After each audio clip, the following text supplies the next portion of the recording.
in che festa in Ciran per la patronale, una settimana dopo di quella di Giuliano.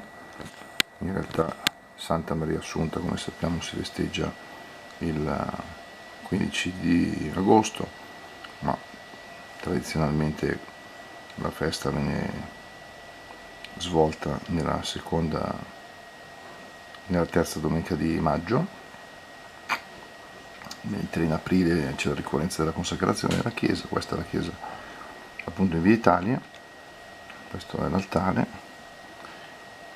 e questa è la Madonna di Cirano, tanto cara appunto agli inciranesi, come capita in tante comunità dove c'è una particolare immagine, icona appunto cara alla gente.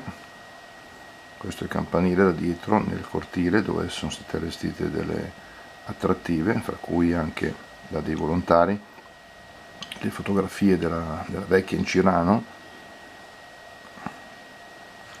con luoghi e persone, ieri e oggi festa, e con la Madonna di Inciran che la protegge, che fa gli auguri a tutti quelli in Ciran e anche a tutti gli altri. Ciao ciao!